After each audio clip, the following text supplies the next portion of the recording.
boa parte do pensamento de Hannah Arendt e de Carl Schmitt diz respeito a temas como a guerra, como a violência, como o pertencimento político, e especificamente, e infelizmente, a guerra, que sempre foi algo presente na história humana.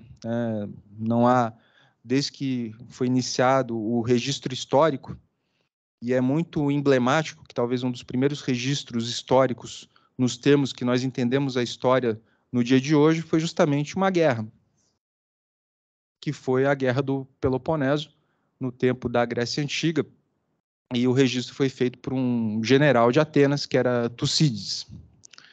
E até hoje a guerra faz parte e integra a história humana, e há quem diga, principalmente no caminho crítico, que a guerra também seria um dos motores da história, assim como a luta de classes, assim como também a evolução da técnica.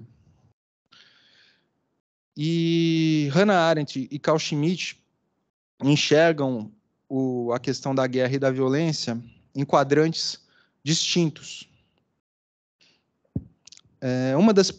Uma das preocupações aqui do curso, do Dr. Paulo Magalhães, do professor Luiz Manuel, e também minha, todas as vezes que eu venho aqui na IPM tratar de algum pensador ou de alguma pensadora da obra, de algum grande filósofo, é trazer uma contextualização histórica do horizonte de mundo, às vezes das características pessoais daquela pensadora ou daquele pensador.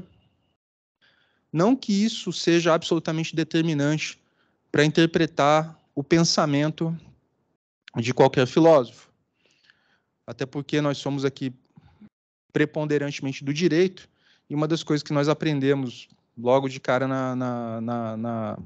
na faculdade de Direito é de que a interpretação que, no final das contas, acaba valendo é a chamada interpretação histórico-evolutiva.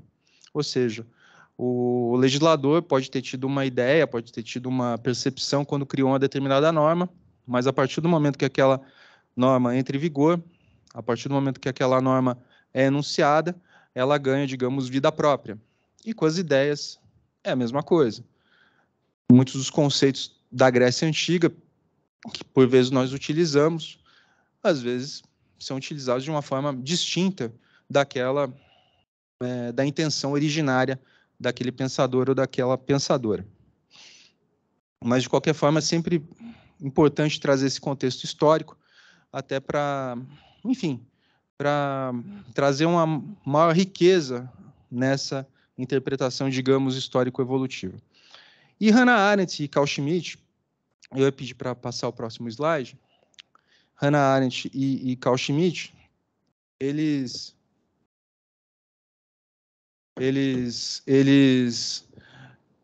nasceram mais ou menos no mesmo período, tiveram perspectivas de mundo, digamos, contemporâneas, um em relação ao outro. No entanto, cada qual dentro de uma espécie de perspectiva política bastante distinta. Hannah Arendt, ela nasceu um pouco depois de Schmitt, no início do século XX, mas Schmitt teve uma vida muito longa, viveu até quase 100 anos, e no ápice teórico de ambos, o de Schmitt, o ápice teórico dele, ele atingiu mais cedo, na década de 20, 30, né? No início dos anos 20, Schmitt já era Schmitt. Arendt acabou se tornando Arendt efetivamente no final dos anos 40, começo dos anos 50, e desde então ela é conhecida como uma grande, vou até falar a expressão que ela gosta de usar, teórica política.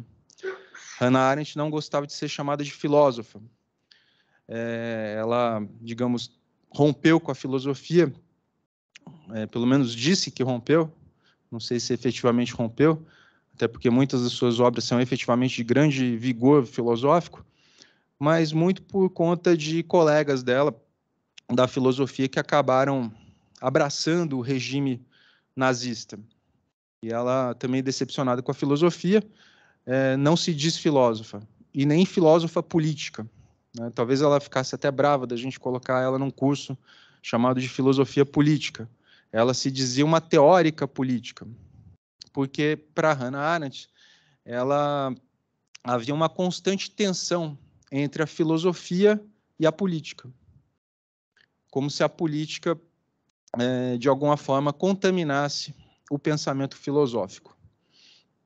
Daí já podemos imaginar uma elevada vertente idealista de Hannah Arendt, que é efetivamente uma pensadora pós-kantiana, alguém que segue a tradição desse idealismo alemão kantiano. Mas Hannah Arendt, falando um pouco mais de Hannah Arendt, até porque eu pretendo aqui me deter mais no pensamento de Hannah Arendt, uma vez que Schmitt, até porque é um pensador já, digamos, frequentador dos manuais de direito constitucional, frequentador dos manuais de direito internacional, ele é mais comum na academia jurídica. Hannah Arendt também é importante, é muito relevante dentro da filosofia do direito, dentro dos direitos humanos, mas Schmitt é alguém, digamos, mais presente. Inclusive, já tive a oportunidade de tratar, ainda que brevemente, Schmitt aqui na Escola da Magistratura. Então, pretendo dar um peso maior e fazer um voo panorâmico maior acerca do pensamento de Hannah Arendt. Mas então ela nasceu no início do século XX, na Alemanha. Ela era de uma família de judeus assimilados, ou seja, eram judeus que não eram, digamos, radicalmente ortodoxos, era alguém que se misturava junto com o seu meio social de uma forma mais fluida. Mas, mesmo assim, desde muito cedo, ela se descobriu judia no sentido de sofrer um preconceito, de um antissemitismo que era crescente na Europa desde meados ou final do século XIX e que acabou culminando com as perseguições e com o extermínio por conta do regime nazista na Alemanha. E Arendt, mesmo antes da ascensão do Partido Nazista, que ocorreu só no início dos anos 30, desde muito cedo já se percebia judia e se percebia vítima de uma perseguição por conta dessa condição, mas de uma forma que ainda não era tão intensa. Ela era uma espécie de autodidata, perdeu o pai muito cedo, e do pai, que era um autodidata, também herdou uma grande biblioteca, e foi logo estudar filosofia, línguas. Ela lia os filósofos grego em grego, então era uma pessoa de notável conhecimento filosófico, e na faculdade ela acabou desenvolvendo uma tese que era sobre o conceito de amor em Santo Agostinho. Isso foi no final dos anos 20. Nesse tempo, talvez, ela se aproximou muito também de um pensador que acabou e teve um envolvimento emocional, amoroso com Heidegger, que depois foi um dos pensadores que funcionou como uma espécie de legitimador do regime nazista. Talvez por aí também tenha a ver também a sua decepção não só com Heidegger, mas também com vários outros pensadores, inclusive Schmitt também. Schmitt também está nesse mesmo caminho de Heidegger. Mas ela, até pela conjuntura da ascensão do regime nazista e do início das perseguições aos judeus na Alemanha, no início da década de 30, ela se afastou dos estudos, né? Não havia condições materiais para isso. Muitos professores judeus perderam seus cargos, e ela, que não era ligada ao movimento sionista, ou seja, ligada ao movimento que defendia a criação de um Estado de Israel, né? Aquele lema, uma terra sem povo para um povo sem terra, ela acabou se aproximando do movimento sionista, né? Aglutinaram forças, e ela passou a fazer uma espécie de estudo, tentando documentar as diversas instituições na Alemanha, no início dos anos 30, que perseguiam os judeus. Fazia um dossiê que deveria ser encaminhado para entidades internacionais para denunciar aquilo que estava ocorrendo na Alemanha. A polícia descobriu essa atividade de Hannah Arendt, ela chegou a ser presa, mas foi solta circunstancialmente depois de alguns dias, e viu que a situação era muito grave e acabou conseguindo fugir para a França. Muito jovem ainda, recém, digamos, formada. E na França, ela, enfim, também continuou essa aproximação ao movimento sionista e também teve a oportunidade de conhecer, de se aproximar de outros pensadores, refugiados, principalmente judeus, que viviam na França, né, que haviam fugido para a França em razão das perseguições, dentre os quais uma pessoa que é altamente importante para a vida e até mesmo para o pensamento de Hannah Arendt, que é Walter Benjamin, pensador crítico, normalmente relacionado ao pensamento crítico marxista, mas que também flertava com a crítica cultural, com a crítica da literatura, com a crítica da arte barroca, e que, peculiarmente, mantinha uma certa relação de parceria intelectual com Carl Schmitt, outro vínculo.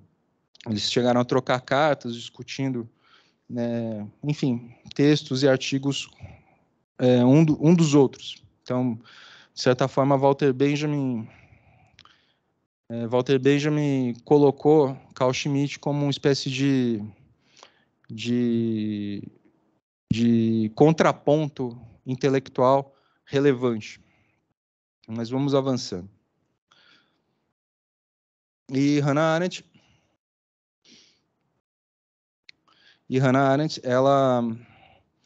ela foi desenvolvendo, manteve a sua atividade intelectual através desse contato com outros pensadores, que eram refugiados, dentre os quais o Walter Benjamin, só que no final dos anos 40, se não me engano, na verdade, eu acho que em 1940 houve, ou 41, agora me foge a data correta, mas aí a Alemanha acaba invadindo a França, e aí todos eles têm que procurar refúgio nos Estados Unidos, e daí também a importância de Walter Benjamin na vida de Hannah Arendt e de vários outros pensadores, porque ele era um sujeito notável, e durante essa fuga, ele tragicamente acabou se matando de uma forma muito, muito triste mesmo. Foi muito emblemática para a vida de Hannah Arendt. Walter Benjamin, ele estava atravessando a fronteira da França para a Espanha, acho que já se encontrava na Espanha. A Espanha, que tinha um regime que era simpático à Alemanha. Espanha e Portugal, apesar de terem se mantido neutros, mas tinham, digamos, uma orientação que era mais simpática ao regime nazista. E aí na Espanha fecharam novamente as fronteiras. E aí ele percebeu que ele não ia conseguir escapar, e para não parar num campo de concentração, ele tirou a própria vida. Só que no dia seguinte abriram a fronteira.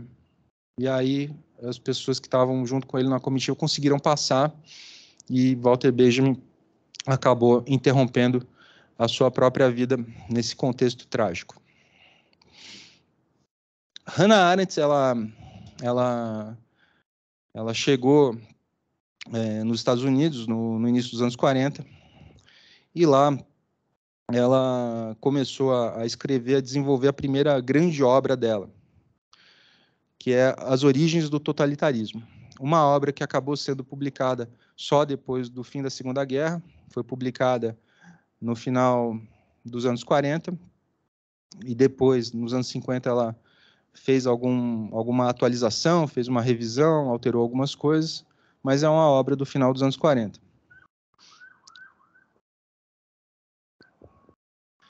E As Origens do Totalitarismo é uma obra que integra talvez o eixo principal do pensamento de Arendt, e aí fica uma sugestão de leitura das principais obras de Hannah Arendt. Eu pretendo tratar um pouquinho de todas elas. Então, a primeira é As Origens do Totalitarismo, a segunda é A Condição Humana, e a terceira grande obra, pela qual talvez ela seja até mais conhecida, é Eichmann em Jerusalém, que é sobre o julgamento desse nazista em Jerusalém. Fazer um corte agora para Carl Schmitt, e onde estava Carl Schmitt nesse período. Schmitt, ele seguiu uma espécie de caminho oposto. No início dos anos 30, ele publica ou republica, com alterações, o livro dele, um dos livros mais conhecidos dele, que é O Conceito do Político, e que, de algum modo, juntamente com outros textos, acabava por ser utilizado como um texto legitimador do regime nazista, como também o Guardião da Constituição, dentre outros textos que tratavam dos temas da guerra, do estado de exceção, do conceito de político enquanto inimigo. E ele chegou a ser convidado a deixar a Alemanha por outros pensadores, colegas que estavam fugindo. Não, vamos sair daqui. Mas Schmitt ele optou por ficar. Muito se discute se Schmitt realmente tinha uma convicção política pró-nazista, pró-totalitarismo, ou se ele foi mais um oportunista. De qualquer modo, foi uma opção dele, e realmente ele serviu como um legitimador do regime nazista, chegou a pretender cargos como de ministro da Justiça, o que é uma contradição em termos, né, ser ministro da Justiça no regime nazista, mas essa era uma pretensão dele. E só que ele foi considerado também, Eichmann também, a gente vai falar um pouco disso, como uma espécie de oportunista pelos próprios nazistas, digamos, raiz, né? E aí acabaram deixando o Schmitt de escanteio, o que para ele talvez tenha sido bom, porque quando a Alemanha perdeu a guerra, ele foi preso, primeiro pelos soviéticos, que foram os primeiros que chegaram em Berlim, depois ele foi solto, e aí, por ocasião dos julgamentos de Nuremberg, ele foi preso novamente. Foi instaurado um inquérito contra ele, o próprio procurador-geral responsável pelas acusações foi interrogar o Schmitt, e o Schmitt falava, não, eu falava em tese, eu não estava defendendo mesmo aquilo, né? Enfim, ele saiu pela tangente, e aí o inquérito foi inconclusivo, e ele não chegou a ser denunciado em Nuremberg, e depois de alguns meses ele foi solto. Só que ele também foi proibido de lecionar na Alemanha, né? Inclusive demorou muito tempo para ele conseguir uma espécie de pensão, e acabou por desenvolver suas teses de forma isolada, e por vezes dava conferências em locais como Espanha, mas na Alemanha a vida dele acadêmica praticamente acabou. Ele é autor de uma grande obra, o acervo dele tem uma espécie de fundação que cuida do acervo de Carl Schmitt, mas é uma obra muito extensa e, infelizmente, temos poucos textos em português, mas eu vou indicá-los mais adiante, porque apesar dele ser uma figura quase, né, mefistotélica, meio diabólica, até quem estuda Schmitt, outro dia eu estava lendo um texto, achei muito bom, é como se fosse um remédio que você tem que tomar com, né, doses muito homeopáticas, né? Mas é um pensador que é central, ainda que seja para discordar dele, ainda que seja para discordar de Schmitt, porque ele trata de pontos que muitas vezes os pensadores e pensadoras do campo progressista deixam de lado. E a gente vai abordar um pouquinho disso mais adiante. Mas voltando a Hannah Arendt, eu pedi o próximo.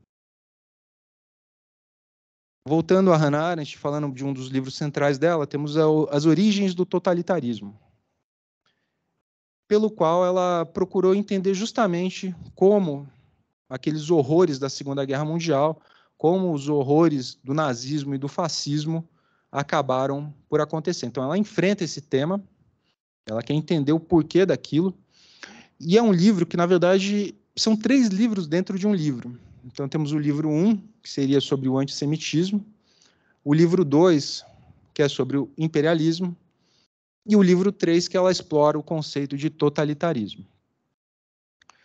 Desses 3 tópicos, eu vou falar de uma perspectiva de um não-judeu, evidentemente, com todas as minhas limitações, mas o que eu acho mais interessante e o mais preciso é o tópico do antissemitismo. O livro 2, do imperialismo, já tenho algumas ressalvas, e o mais problemático deles me parece que é o do totalitarismo. Eu vou apontar quais seriam essas ressalvas, e aí vai ficar a critério de quem for eventualmente estudar o livro para, enfim, acolher ou não acolher essas ressalvas. No tópico do antissemitismo, tem conceitos muito interessantes, e ela faz um resgate da origem do antissemitismo próximo, né, que já houve perseguições aos judeus em outros momentos históricos, mas ela se concentra no tempo contemporâneo, principalmente no século XIX, e uma das coisas que ela entende que tornou os judeus, digamos, um alvo fácil das perseguições políticas, foi justamente o seu caráter internacional, até porque não tinha um Estado, e também pela às vezes, resistência de assimilação, ou seja, de não se misturar tanto no meio social. E também mas isso não que seja uma justificativa, ela fala, não, isso nos tornou mais vulneráveis para que fôssemos eleitos como os culpados pelas mazelas daquilo que acontecia na sociedade. Então, o final do século XIX era um momento de crise no capitalismo, principalmente a partir da década de 1870. E essa crise, por exemplo, ela trata disso no livro do antissemitismo, essa crise culminou com uma espécie de falência do sistema financeiro francês, especialmente uma empresa que se pretendia construir o Canal do Panamá. O Canal do Panamá só foi construído no século XX pelos Estados Unidos, mas na época a França tinha essa pretensão através de uma grande empresa que recebia fundos governamentais e que também recebia aplicações de investidores privados. Essa empresa acabou quebrando, muita gente que investiu seu dinheiro nessa empresa acabou perdendo muito dinheiro, e nas investigações descobriram que parte da propina seria paga por políticos, empresários de origem que eram judeus. Mas isso era uma minoria, né? A maioria não era, mas eles serviram uma espécie de bode expiatório. E, ao mesmo tempo, segundo Hannah Arendt, ao mesmo tempo, muitas pessoas de uma classe média mais baixa, principalmente pequenos comerciantes, nós devemos lembrar que era século XIX, havia uma baixa financiarização da vida. Hoje em dia a gente tem crédito para tudo, né? Você consegue crédito para comprar qualquer coisa. Na época, pegar crédito era a exceção. A pessoa só pegava empréstimo mesmo quando efetivamente precisava. E os grandes bancos, a maioria tinha donos que eram judeus. Então, Hannah Arendt pondera que uma boa parte de uma classe média mais baixa, e ela utiliza expressões como marcadores sociais, então vejam já uma certa atualidade. Hannah Arendt fala de uma espécie de política do ressentimento. Então, quer dizer, eu quebrei por conta, e a imprensa explorou isso por conta de judeus, e agora eu vou ter que pedir dinheiro emprestado para judeus para poder, enfim, tocar o meu negócio. Então, ela coloca essa como também uma das causas do antissemitismo, principalmente na França e também, enfim, na Europa de uma maneira mais geral. E ela termina esse livro, trazendo um caso que é considerado como o grande impulsionador do movimento sionista, que é o caso Dreyfus, né? Alfred Dreyfus, que era um oficial francês, judeu, e que foi injustamente acusado de espionagem.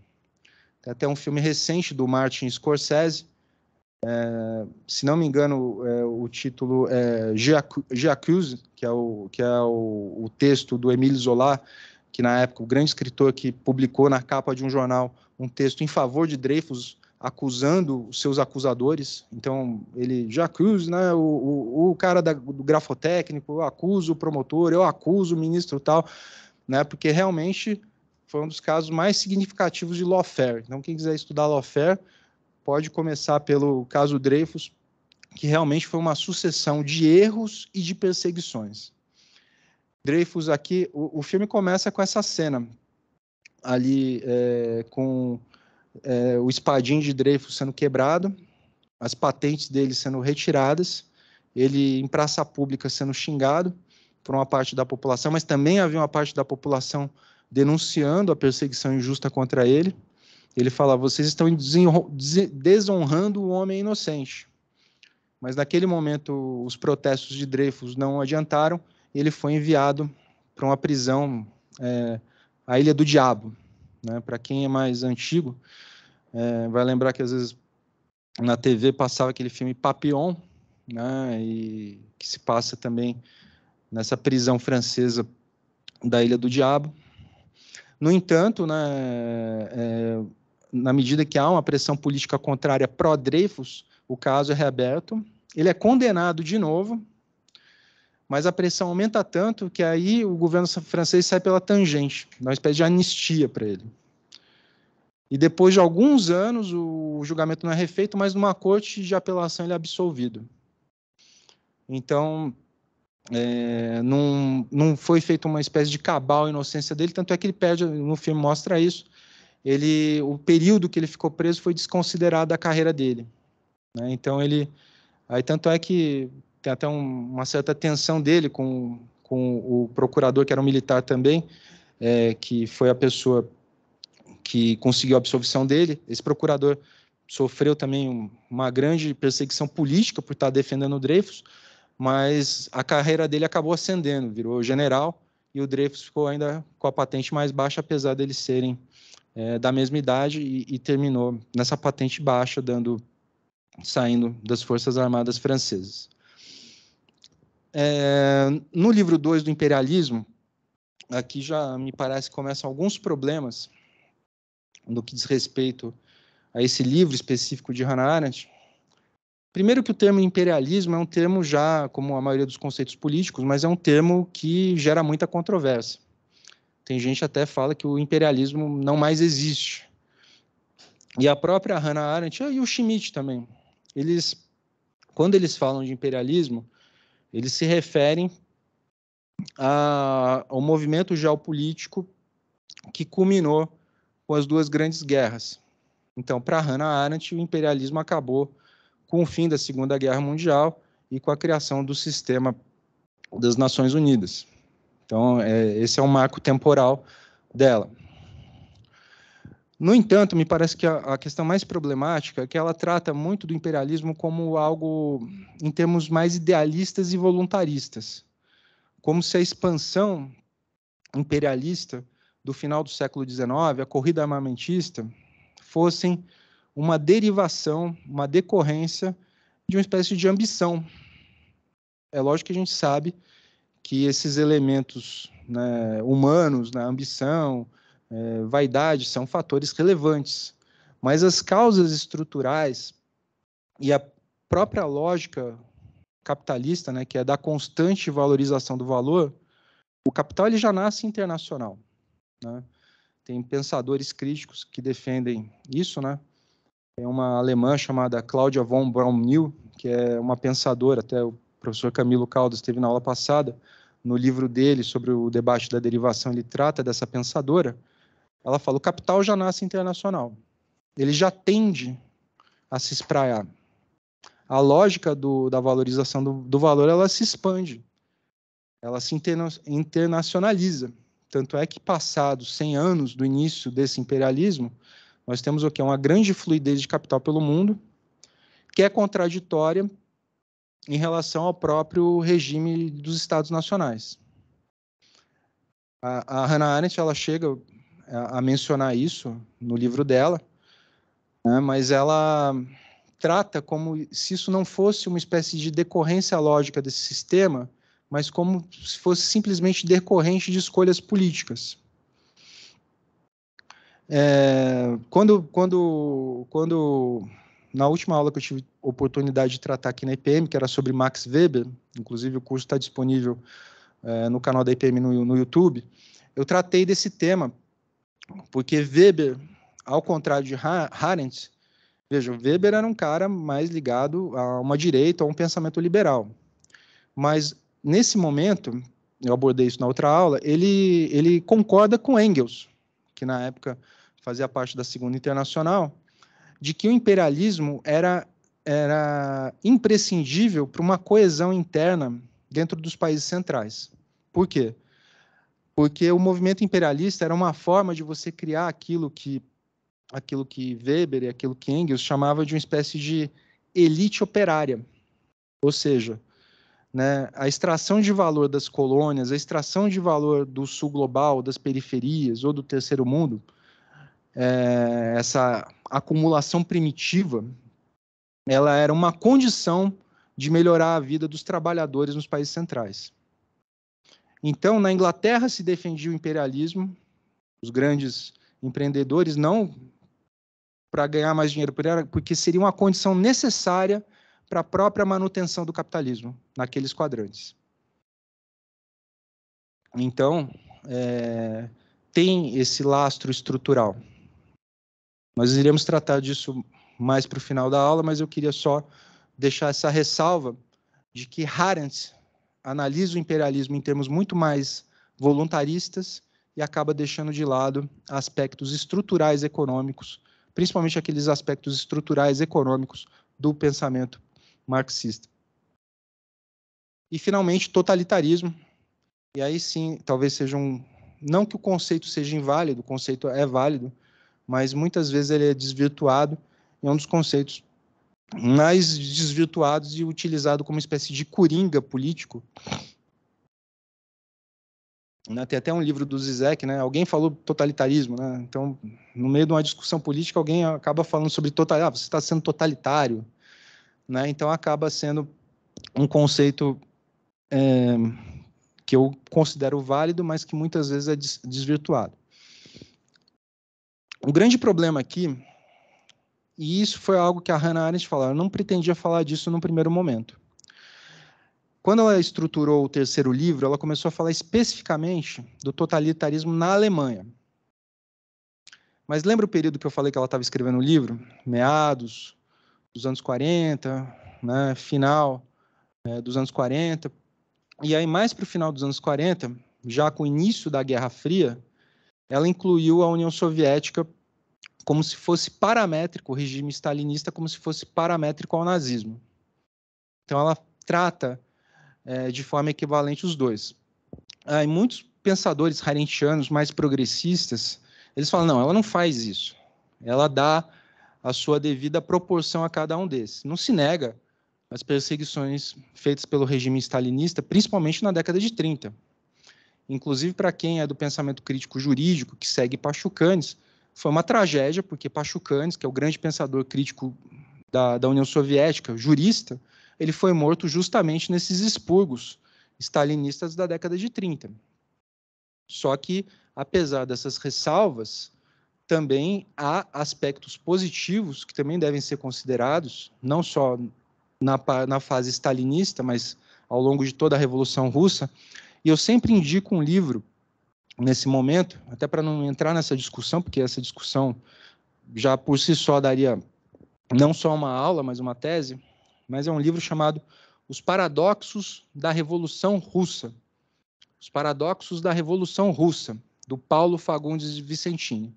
É um livro de um pensador crítico de relações internacionais, um dos maiores expoentes das relações internacionais aqui no Brasil, mas é um livro realmente com muita honestidade intelectual. É lógico que ele se posiciona, ele é um pensador crítico, mas ele vai apontando os aspectos, digamos, positivos e os aspectos negativos e tenta fazer um balanço mínimo, né, de toda essa história revolucionária da União Soviética, que perdurou muitas décadas.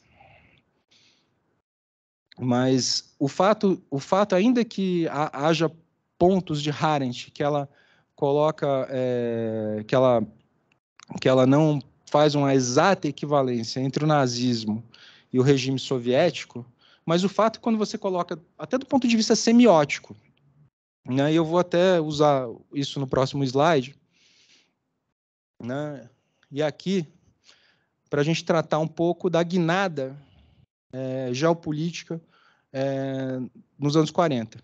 Né? Então, nós temos aquela primeira imagem ali da revista Times, quando, na aproximação entre Estados Unidos e União Soviética no tempo da Segunda Guerra Mundial, Stalin foi eleito o homem do ano pela Times, o ano de 1942. E logo abaixo nós temos a foto muito emblemática, chamada a Convenção dos Três Grandes, né? As três grandes nações, os três grandes estadistas, né? Cada qual em seu quadrante político.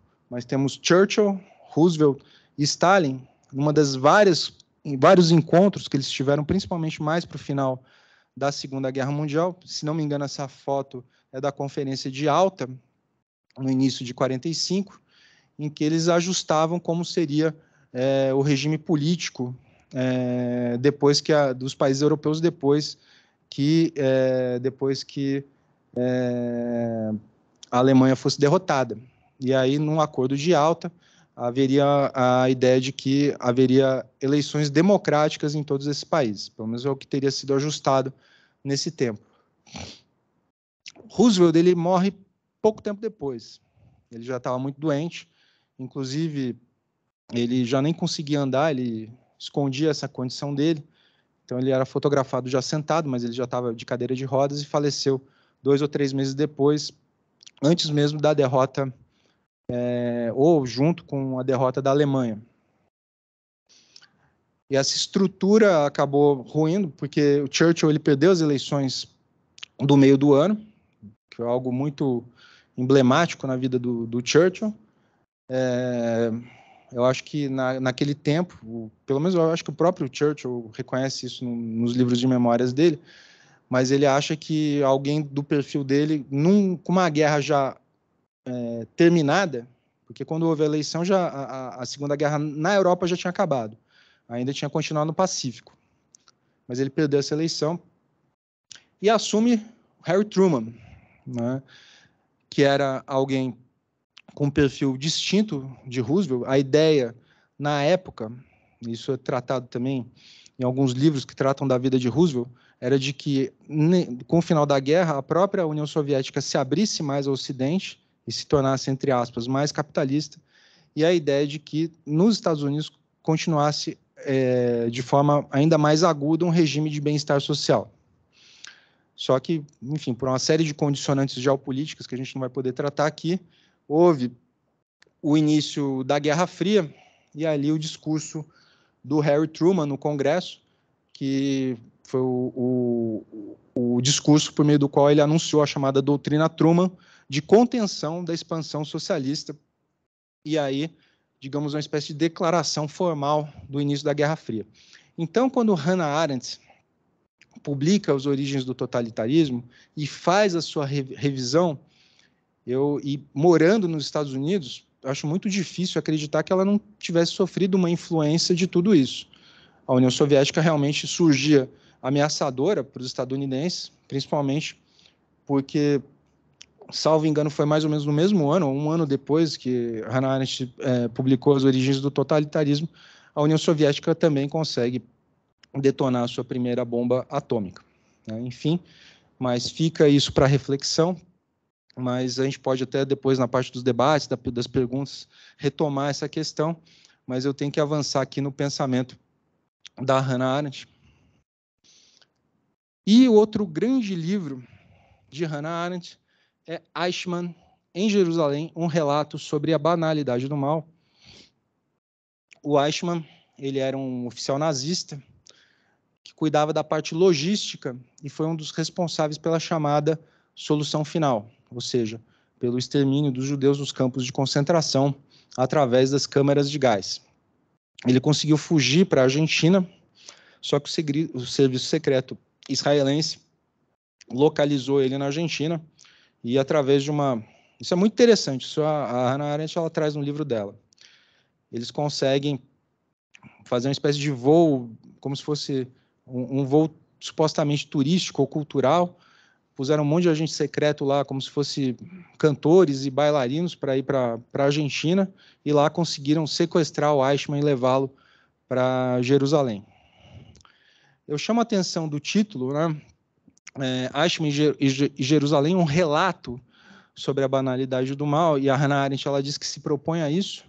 Ela foi meio que como uma repórter para Jerusalém, ela negociou com uma revista estadunidense para que patrocinassem a ida dela para Jerusalém, para Israel, para poder acompanhar esse processo de acusação contra o Eichmann, e por vezes ela acaba sendo criticada, e ao meu ver injustamente, por essa expressão, a banalidade no mal, porque ela não intenta colocar o mal como se fosse algo secundário, mas simplesmente banal no sentido de que aquele mal se tornou muito comum na Alemanha nazista.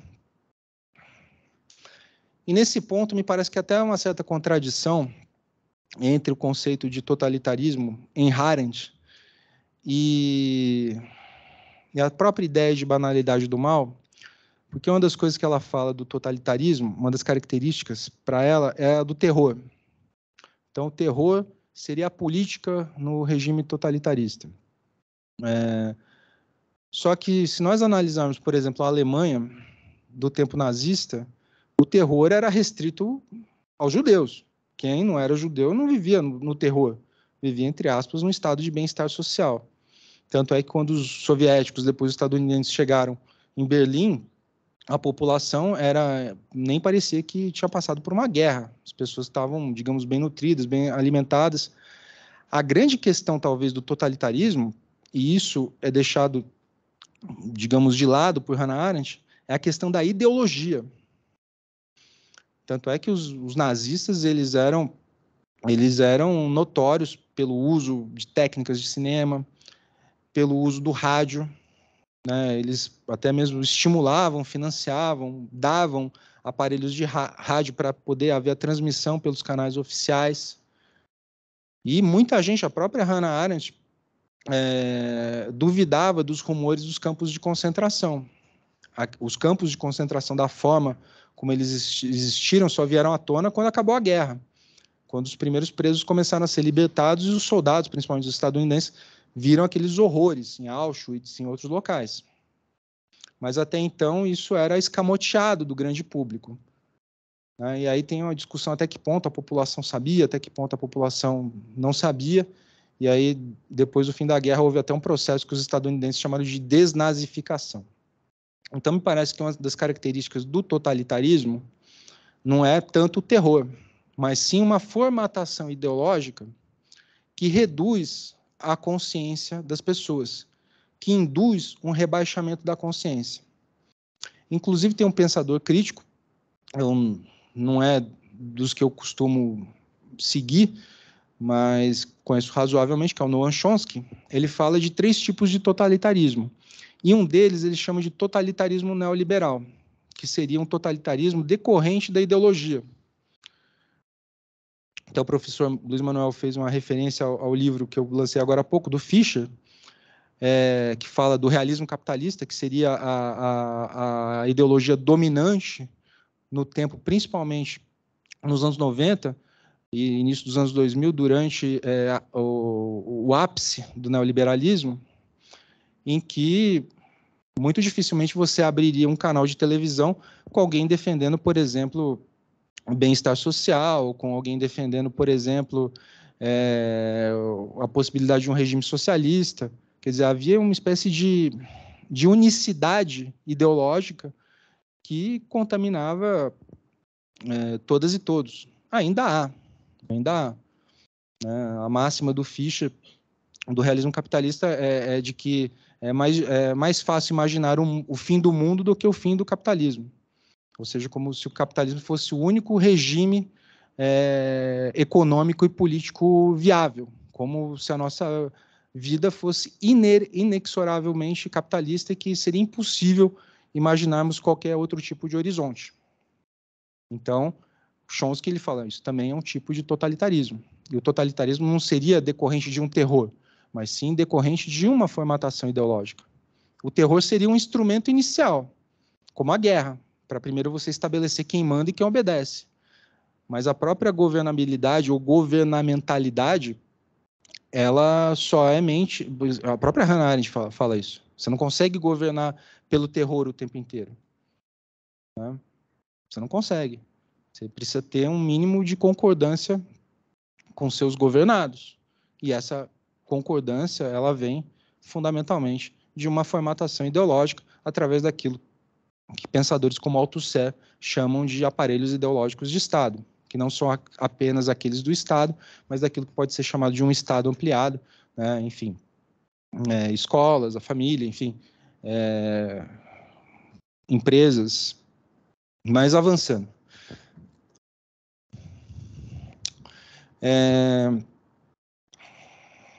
Então, em Eichmann, em Jerusalém, ela faz um relato desse julgamento muito interessante, que ela vai desenvolvendo em paralelo a vida do Eichmann e a ascensão do regime nazista, e depois ela termina de uma forma muito interessante, ela questiona muitas das coisas que ocorreram no julgamento, e ela relata uma sentença que seria adequada. Então, termina o livro com uma sentença, não, uma boa sentença seria essa. Mas vamos avançar naquela obra que, para mim, é a mais interessante das 3 grandes obras de Hannah Arendt. Realmente é o ápice, acho que filosófico, de Hannah Arendt. É uma obra muito consistente e profunda do ponto de vista filosófico. E é uma obra que ela elege o marxismo. Em todas as obras dela, o marxismo surge como um contraponto dialético. A Hannah Arendt é alguém que, em quase todos os livros dela sobre política, ela elege Marx como um opositor teórico. Então, por exemplo, a própria posição dela de não vincular filosofia com a política é a antítese da tese 11 do Marx. Então, o professor Alisson, na aula que ele tratou do Marx, ele lembra das teses de Marx contra Feuerbach, e a mais conhecida delas é a tese 11, segundo a qual os filósofos sempre se limitaram a analisar o mundo, mas agora chegou o momento de transformá-lo. Já Hannah Arendt acha que esse tipo de intervenção já descaracterizaria a própria filosofia.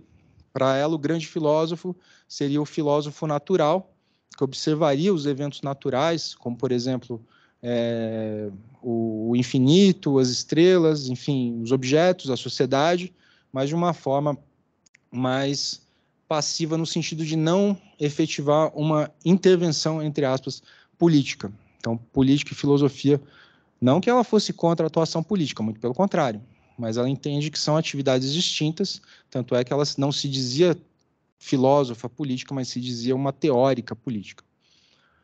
Então, ela entende que haveria uma contradição em termos em Marx.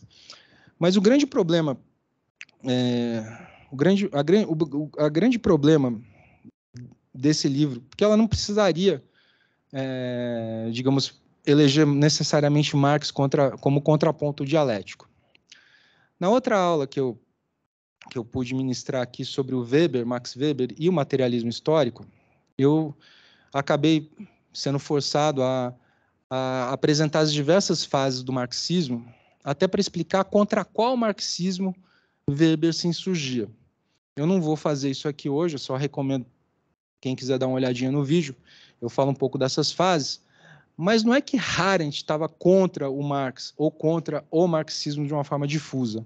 Ela se insurgia contra um marxismo muito específico do tempo dela. E esse momento de Hannah Arendt, do início dos anos 50, principalmente, em meados e mais final dos anos 50, talvez, era um momento de crise no próprio marxismo e crise nos partidos comunistas pelo mundo todo. Por quê? Com a morte de Stalin, foi no início dos anos 50, houve disputas internas na União Soviética, e mais ou menos em 1955 tem um famoso discurso secreto, que não tem nada de secreto, do Nikita Khrushchev, em que ele faz duras críticas contra o regime stalinista. Isso acaba provocando uma cisão em vários partidos comunistas, e isso por si só já seria motivo de grande desavença. Então, até hoje, até mesmo no Brasil, há ressonância disso até hoje. Além disso, do ponto de vista teórico, outras posturas da União Soviética, que inclusive Hannah Arendt aborda, como, por exemplo, a invasão que a União Soviética fez na Hungria. Houve uma revolução na Hungria e também em outros países do leste europeu, e houve uma intervenção autoritária da União Soviética para, enfim, controlar essas revoltas.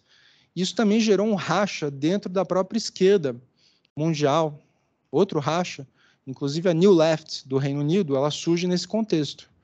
Stuart Hall, Perry Anderson e outros grandes pensadores, são expoentes da New Left, eles acabaram indo para uma espécie de terceira via dentro do pensamento marxista, justamente por não concordarem com esse tipo de atuação, com esse tipo de intervenção geopolítica. Então, havia já uma crise dentro do marxismo.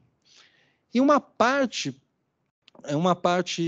da solução dentro do campo marxista foi resgatar as obras do jovem Marx, que estavam sendo publicadas naquele tempo, principalmente no final dos anos 40, começo dos anos 50, começaram a surgir obras inéditas do Marx, e que seria o Marx, entre aspas, humanista. Inclusive, a professora Juliana Paula Magalhães, que faz parte aqui do corpo docente desse curso, ela esteve aqui. O livro dela, sobre o debate Althusser e Garrodi, trata justamente desse contexto. Então, Althusser seria um pensador que adotava o pensamento marxiano numa categoria mais científica, entendia o pensamento marxiano, o pensamento de Marx, como principalmente o principal Marx para ele, e, a meu ver, é o principal Marx mesmo, é o da crítica da economia política. É o Marx do Capital, é o Marx do Gundries, é o Marx de contribuição à crítica da economia política. Esse é o ápice do pensamento marxiano. Essas obras de juventude são importantes e têm o seu valor filosófico, mas não é a centralidade do pensamento marxista. Só que havia uma necessidade de parte da esquerda em falar assim, olha, mas Marx era um cara humano, então... E aí, dentre os conceitos do jovem Marx, tinha conceitos como, por exemplo, alienação, tinha conceitos como uma espécie de ontologia do ser humano como sendo o trabalhador. Havia um enaltecimento ao trabalho, o que, de certa forma, também era compatível com o regime soviético e, principalmente, com o ideal do chamado realismo socialista. O que é o realismo socialista? Vou, assim, muito rapidamente. Se, nos anos 50, o grande herói de Hollywood era o mocinho do Velho Oeste, John Wayne, né? Na União Soviética, o grande herói era o trabalhador da fábrica. Esse era o realismo socialista, que era a publicidade oficial do regime soviético. Então, seria o grande trabalhador, o herói, que saía da fábrica, ia para a guerra, defendia a Alemanha, a União Soviética na Segunda Guerra, e depois voltava para a fábrica. Então, havia também um enaltecimento ao trabalho, tanto por parte do pessoal do regime da União Soviética, quanto de uma esquerda europeia que queria defender o Marx como um sujeito, entre aspas, mais humano, como se a crítica da economia política implicasse em algum tipo de não humanismo. E aí o trabalho começou a ser visto ontologicamente como algo essencial do ser humano, como se não houvesse não fosse possível uma vida para além do trabalho. De certa forma, a Hannah Arendt ela critica essa visão de um certo marxismo daquele período que coloca o trabalho como algo essencial do ser humano, como se não houvesse humanidade para além do trabalho, como se a humanidade tivesse o seu valor maior dentro do trabalho, o que também tinha ressonância com o pensamento do regime fordista, do regime adotado pelos países centrais do capitalismo, que enalteciam a figura do trabalhador operário, do trabalhador da fábrica de automóveis, né, que era o pai de família. Então, a Hannah Arendt, de certa forma, ela surge nessa sua tese como uma crítica desse marxismo muito específico do período, e não propriamente de Marx, e também como uma crítica da sociedade de consumo dos países capitalistas centrais. Então ela falou, não é só trabalho, porque ela também critica o liberalismo clássico no sentido do liberalismo entender como trabalho como algo extremamente valoroso, então ela critica Adam Smith, enfim. E aí ela cria esse conceito chamado vida ativa, eu tenho uma certa polêmica com relação a esse conceito, mas a vida do ser humano seria essencialmente em três dimensões. A do trabalho, que seria uma dimensão mais essencial, imprescindível para a subsistência. E aí trabalho ela coloca num sentido amplo, não é só o trabalho na fábrica, mas também o trabalho de reprodução, o trabalho de cuidados domésticos, enfim, tudo aquilo que é necessário para o ser humano subsistir. A segunda dimensão é a obra, que é aquilo que o ser humano consegue criar para além do trabalho, como, por exemplo, obras de arte, máquinas, como, por exemplo, uma máquina de lavar, que é né, quem sofreu apagão esses dias ficou sem máquina de lavar, viu como é importante também. E, finalmente, a ação. A ação, para Hannah Arendt, seria a atividade mais elevada, que seria a atividade que melhor caracteriza o ser humano, que é a ideia de estar com o outro. Então, a ação são as atividades de estar com o outro. E dentro da ação se insere a atividade política. Política com P maiúsculo para Hannah Arendt. Porque o que ela fala? Ela fala que deve haver uma convergência entre discurso e verdade, discurso e ação. Então, para ela, a verdadeira política é da pessoa que se revela no ato. O verdadeiro político é a pessoa que vem para falar a verdade. E quando alguém no meio político oculta a verdade com segundas intenções, não seria propriamente uma ação, mas sim equivaleria a uma instrumentalização de alguma coisa. Não estaria nesse plano mais elevado de ação. E aí tem uma discussão. Tem gente que fala que a vida ativa, realmente a Hannah Arendt, ela começa o livro dela falando a vida ativa é isso. Trabalho, obra, ação. Mas, na verdade, interpretando o texto mais para o final, dá para concluir que quando ela fala de vida ativa, é realmente a vida quando se tem a ação. Ou seja, quando o ato do ser humano de estar com o outro é um ato de verdade. E sem essa verdade, a relação entre os seres humanos, uma verdadeira relação, não é possível. Daí Hannah Arendt defende aquilo que ela chama de uma democracia radical, em que todos deveriam ter voz dentro de uma esfera pública. Tá? Esse ideal realmente é muito belo, só que tem os seus problemas. Eu ia pedir para o próximo slide. Esse é um trecho muito bonito, eu trouxe aqui para vocês. Para quem nos acompanha online, podem ficar tranquilos, depois a gente vai encaminhar por PDF, via e-mail, a apresentação, mas esse é um trecho de A Condição Humana. Ação e verdade.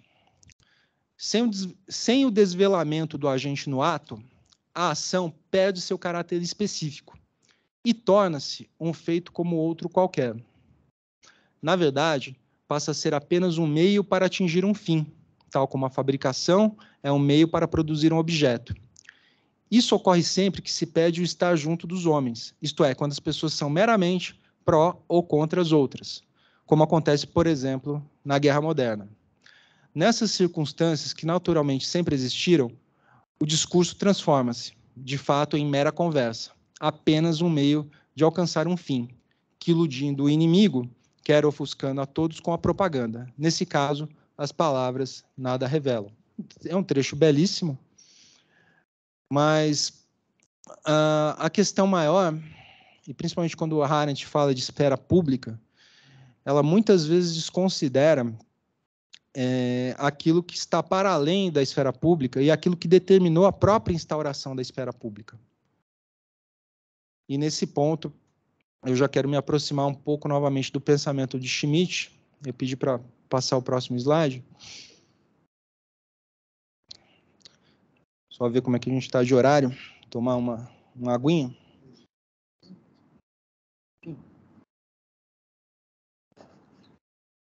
Obrigado.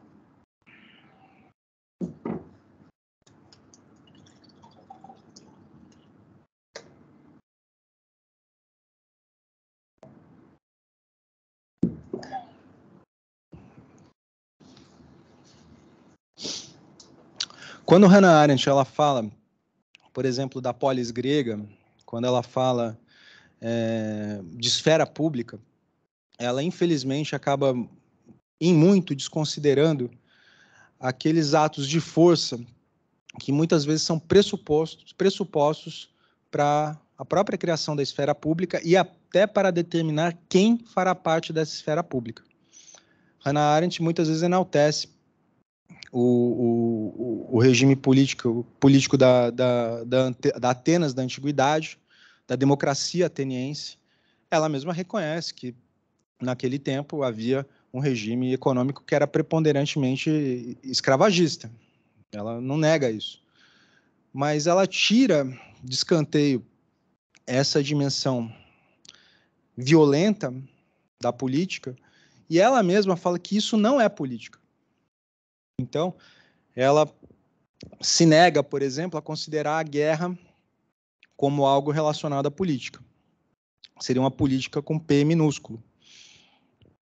E ela critica uma certa tradição que vem do século XIX, uma tradição na qual pensadores como Carl Schmitt se inserem, que vem, por exemplo, de um pensador chamado Clausewitz, que tem a famosa máxima, né, de que a guerra é a continuação da política, só que por outros meios. Clausewitz tem muita influência no pensamento de Carl Schmitt e também tem muita influência em pensadores, mesmo do campo liberal. Podemos falar, por exemplo, do Raymond Aron, que trata muito do pensamento de Schmitt. Podemos falar também de pensadores do campo crítico, como Lenin, né, que também era uma espécie de comentador de Clausewitz, Mao Tse-tung, e mais recentemente de um pensador italiano muito importante que se chama Maurício Lazarato, que entende a relevância, a importância de se pensar a questão da guerra dentro da questão política. De não tratar a guerra como uma espécie de sintoma ou de algo que saiu do caminho, como se fosse uma espécie... Não, isso é um desvio. Né? E o pensamento liberal, ele essencialmente trata da guerra, quando muito, para tentar identificar quando ocorreria uma guerra justa. E a Hannah Arendt, ela traz isso, ela fala assim, quando muito, uma teoria da guerra deveria tratar daquilo que poderia ser considerado uma guerra justa. Além disso, seria uma legitimação indevida da guerra. Já Schmitt pensa justamente o oposto.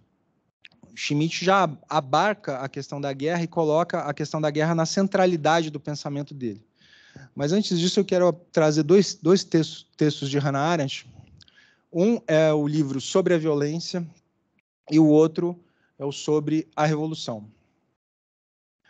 O livro Sobre a Violência ele foi escrito no contexto da Revolução na Argélia, quando a Argélia tentava e efetivamente acabou conseguindo a sua independência em relação à França.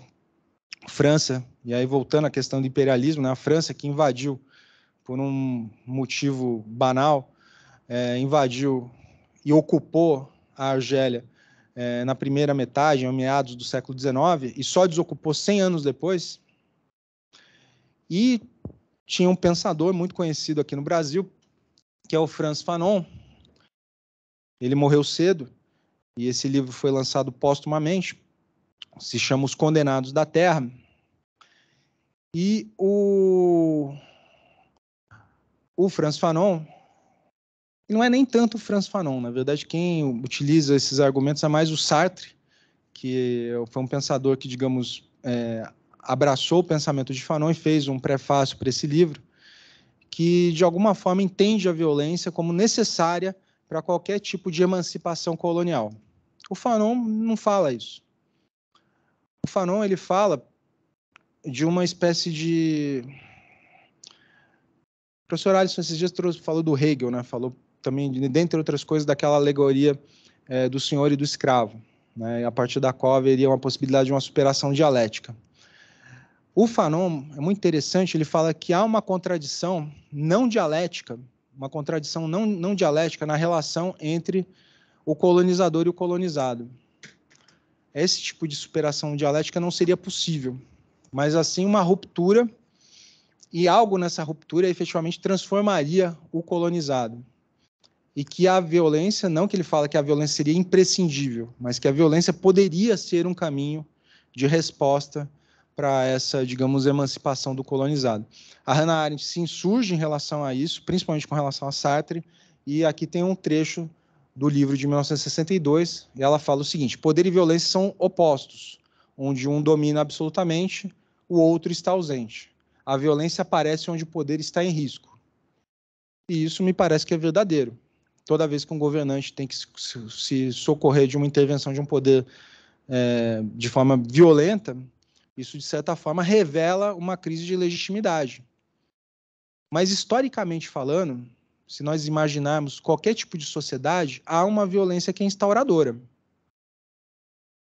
Né? Nesse prédio, aqui mesmo, onde está instalada a Escola Paulista da Magistratura, muito provavelmente há 300 e 400 anos atrás, talvez vivessem nativos, ou enfim, essa propriedade não era dada. Em algum momento houve uma tomada de terra.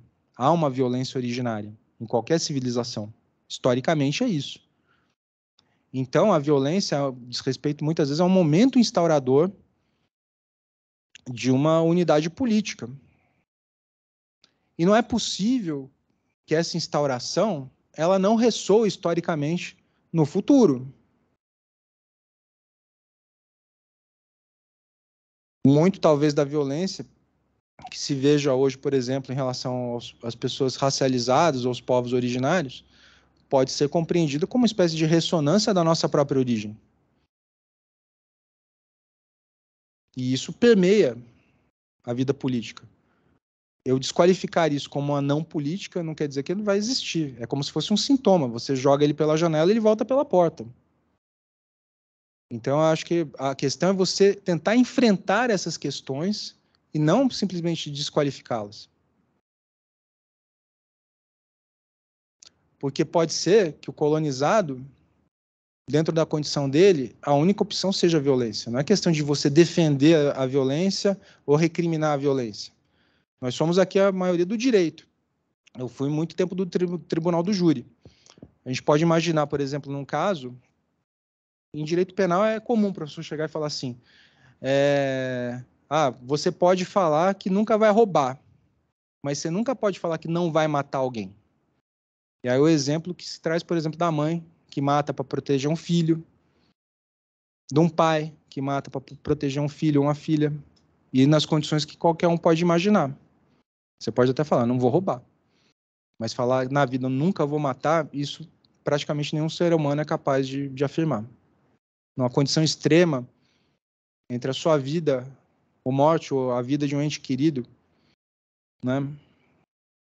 Será que é possível afirmar isso? Então, não é questão, e talvez o colonizado se veja numa posição dessa. E aí a emancipação, diante daquelas circunstâncias, não é uma violência que parte de um ponto zero, é sim uma reação a uma violência pretérita. Então, Hannah Arendt, ela tira isso do quadrante político e ela fala o seguinte: uma teoria da guerra ou uma teoria sobre a revolução só pode tratar da justificação da violência. Então, só poderia dizer uma verdadeira teoria da guerra ou da revolução somente poderia tratar daquilo que seria uma guerra ou uma revolução justa. Para além disso, acabaria resultando numa glorificação ou justificação da violência.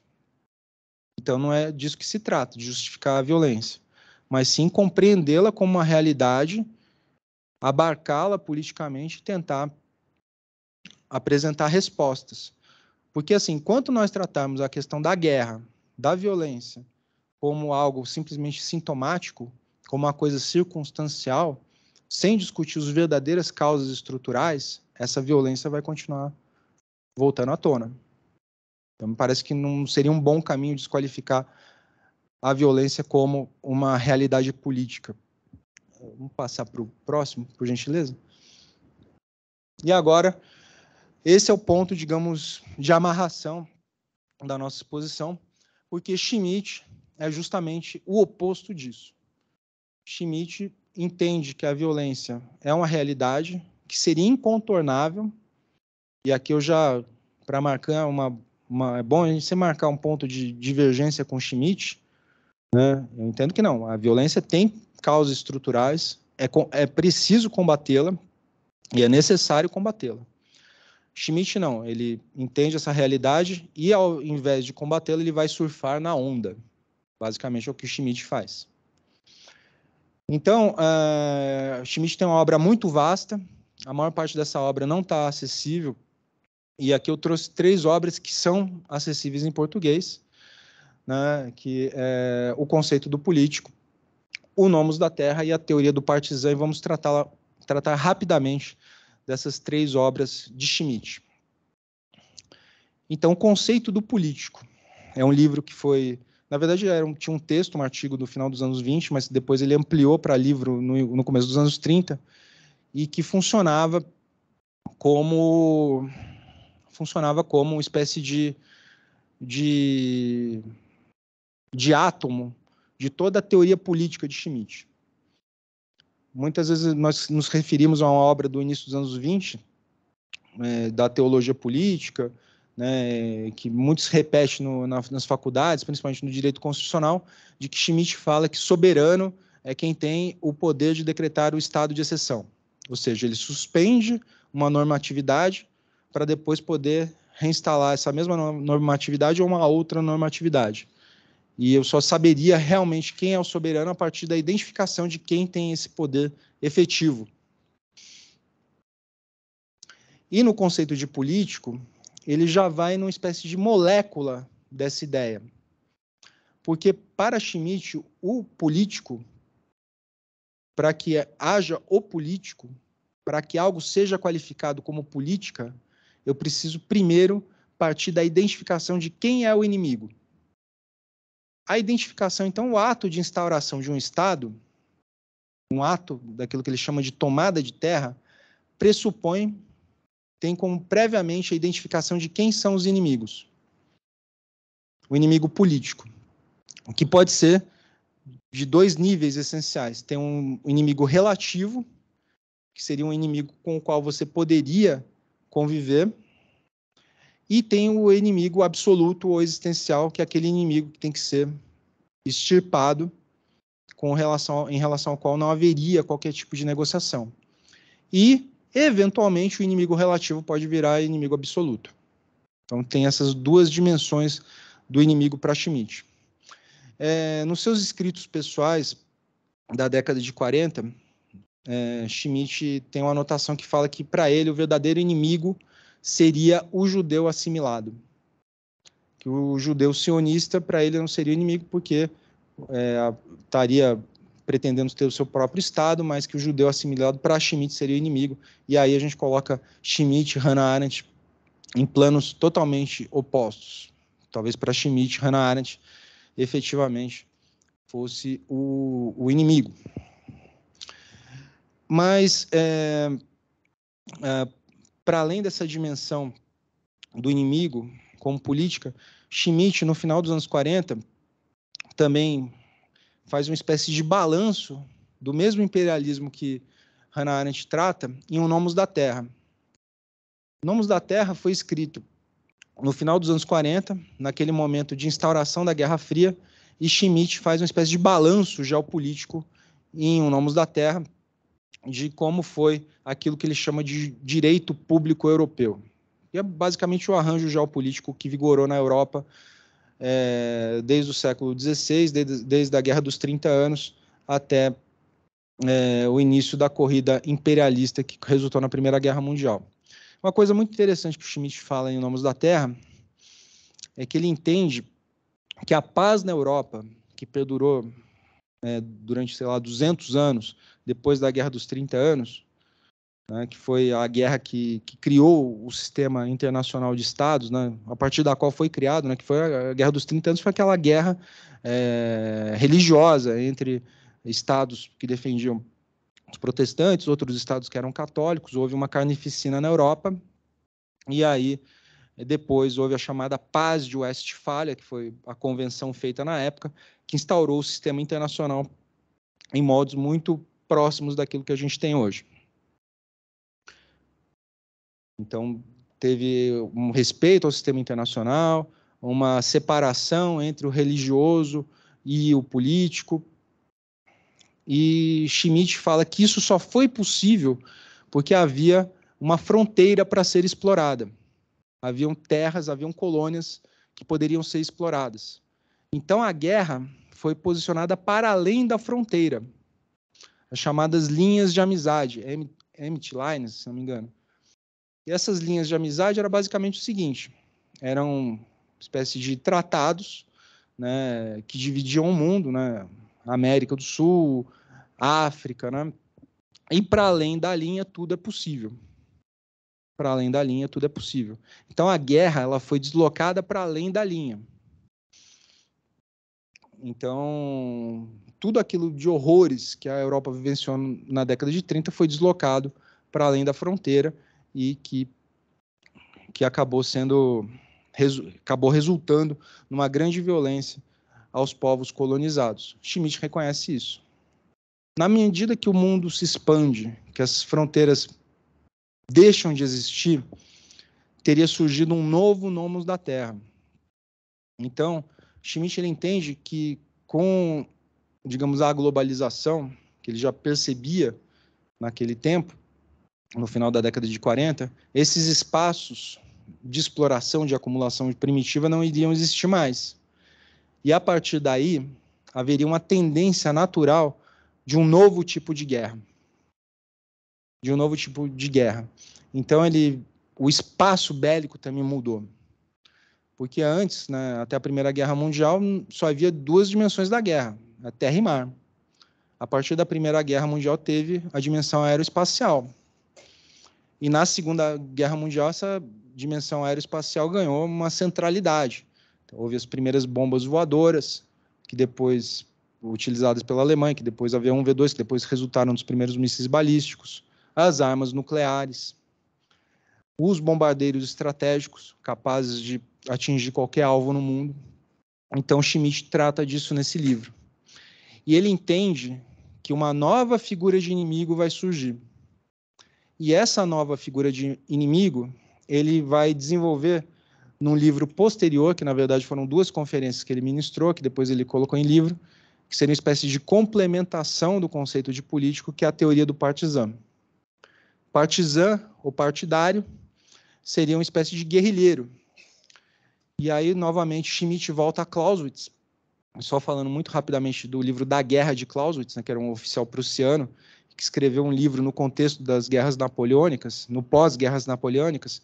É um livro muito estudado nas academias militares, a parte de estratégia, de tática, mas o início dele, os primeiros capítulos e os capítulos finais, são de conteúdo altamente filosófico, inclusive de uma espécie de materialismo histórico à Van Lattre. E uma das coisas que o Clausewitz trata é aquilo que ele chama de pequena guerra. Pequena guerra partisã que houve quando a França invadiu a Espanha e quando a França invadiu uma parte da Prússia, que começou essa guerra partisã, que seria o elemento civil, aparentemente civil, mas que teria essa característica ilusiva, que não dá para saber exatamente quem é esse inimigo, essa característica ilusiva, de alta mobilidade. E outra característica que o Schmitt fala do partisã é uma característica, ele usa a expressão telúrica, né? Você vai lembrar da Baby Consuelo, outro dia a gente encontrou a Baby Consuelo, ela tinha expressão telúrica, mas quer dizer da terra. Então, o partisã é um cara que defende a terra dele, ele ou ela. É o guerrilheiro, mas que diante de um invasor. Vamos ao próximo slide. Tá aqui, aqui é a máxima aqui do conceito de político.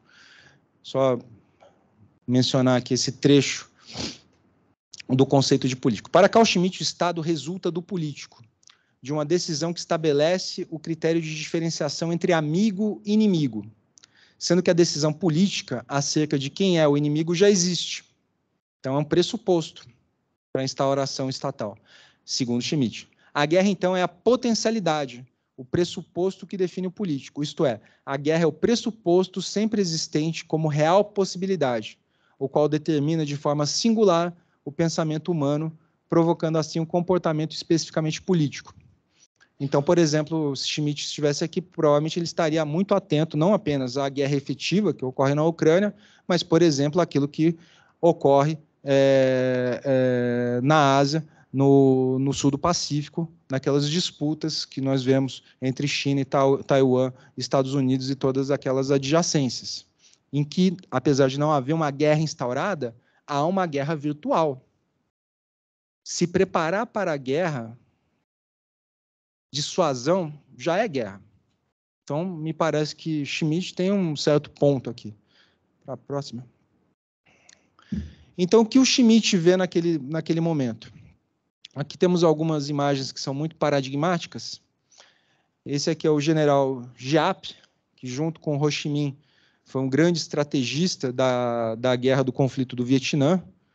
Foi quem efetivamente conseguiu expulsar, digamos, os franceses e depois os estadunidenses, e que desenvolveu as técnicas de guerra partisã, principalmente dos Vietcongs, né? Havia o Vietnã do Norte, o Vietnã do Sul, e o Vietnã do Sul, a guerra que ocorria lá dentro da fronteira do Vietnã do Sul era a guerra do Vietcong, que era o guerrilheiro, que era o agente ilusivo, ao qual Schmitt chamaria de partisã.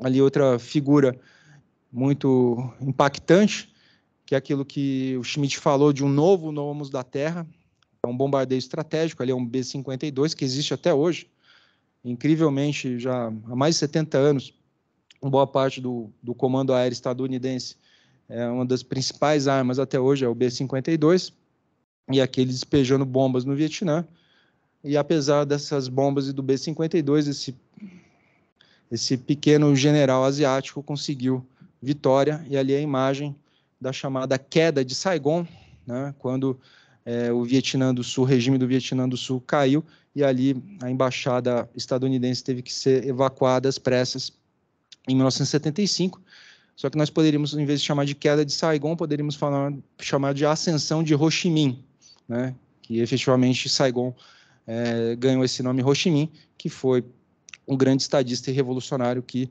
comandou a Revolução Vietnamita desde o início dos anos 20, que faleceu no final da década de 70. Já Giap viveu mais de 100 anos, faleceu recentemente, com todas as honras de Estado, reconhecido como um herói nacional até hoje no Vietnã.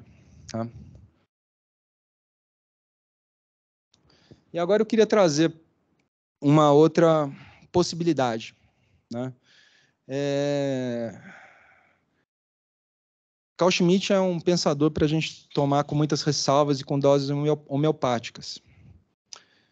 E tem um outro pensador que é muito conhecido por ser um pós-estruturalista, né? É o Jacques Derrida. Muita gente, mesmo no campo crítico, acha um pensador frustrante, porque às vezes ele fala e nunca conclui nada, né? A técnica dele do chamado desconstrutivismo. Mas o Derrida tem coisas muito interessantes. No início dos anos 90, ele pegou o pensamento de Schmitt e falou, olha, esse cara está falando de política do inimigo, eu vou pensar numa política do amigo. Então, ele lançou um livro chamado Políticas da Amizade. Eu acho que não tem em português. E nesse livro, ele faz uma crítica a Schmitt. Schmitt, ele pega uma relação dialética, segundo Derrida, ou seja, amigo e inimigo. Do mesmo jeito que o Schmitt poderia ter escreveu do inimigo, ele poderia ter optado por escrever do amigo. Então, poderia falar, não, o que define a política não é o inimigo, é a amizade, ainda que tenha um pressuposto do inimigo. É diferente. E o Derrida falou, isso a escolha não é fortuita. Né? Então, o Derrida desenvolve essas políticas da amizade, só que o Derrida tem essa característica dele. Tem alguns livros que eu acho dele geniais, o melhor para mim é o Espectros de Marx, do início dos anos 90. Infelizmente, a tradução tem algumas ressalvas com relação à edição brasileira, mas é um livro muito bom. Mas esse das políticas da amizade, ele realmente não dá uma espécie de solução para o problema. Ele é muito bom no diagnóstico dele, né, falando, olha, o Schmitt está optando por discutir, digamos, essa relação a partir do prisma do inimigo, mas ele poderia ter optado por discutir a questão do amigo. E em tempos mais recentes, essa pensadora que está aqui no slide, a Jodin, ela lançou um livro chamado Camarada, um ensaio de pertencimento político. E um dos interlocutores contra os quais ela debate nesse livro é justamente Schmitt. Esse livro, para mim, ele até do ponto de vista afetivo, ele é relevante, porque, como o professor Luiz Manuel falou, um dos pensadores que eu estudei no meu mestrado, que depois resultou no meu livro, é o Mark Fisher. Eu sabia que a Jodin tinha se inspirado no Mark Fisher para escrever esse livro. Fisher foi um teórico que interrompeu a sua própria vida, mas era muito querido na universidade que ele lecionava lá na Inglaterra, e logo depois da morte dele organizaram uma espécie de conferência de homenagem póstuma e chamaram pensadores do mundo inteiro, dentre as quais a Jodin, que é uma professora filósofa estadunidense, com a qual Fisher dialogava, eram, digamos, amigos intelectuais. Muitas vezes Fisher utilizava as ideias de Jodin e muitas vezes Jodin utilizava as ideias de Fisher. E Fisher pegou um artigo, Jodin pegou um artigo de Fisher para se inspirar nessa conferência de homenagem, e no qual o Fischer, de uma forma até meio en passant, falava da camaradagem. E ela desenvolveu todo um ensaio, um livro, não é uma teoria acabada, não é algo tão acabado quanto o pensamento de Schmitt, mas é um ensaio, tanto é que o livro chama Um Ensaio sobre Pertencimento Político, é o subtítulo, mas que ela tenta, de algum modo, fazer um deslocamento da inimizade, não para uma amizade, porque para Jodin, camarada não é necessariamente um amigo, mas, na verdade, traz uma ideia de proteção, dentre as quais. E o próprio termo camarada, ele dá essa dimensão da ideia de proteção, porque camarada vem de câmara, câmara de campanha de guerra, câmara de abrigo. É muito interessante o termo também, ela explora isso no livro, que é um termo neutro. Em alguns países, algumas línguas é um termo feminino, mas em muitos países é um termo neutro. Quando você fala salve camarada, não sei se eu estou falando de um homem ou de uma mulher, enfim. Já tem esse aspecto interessante.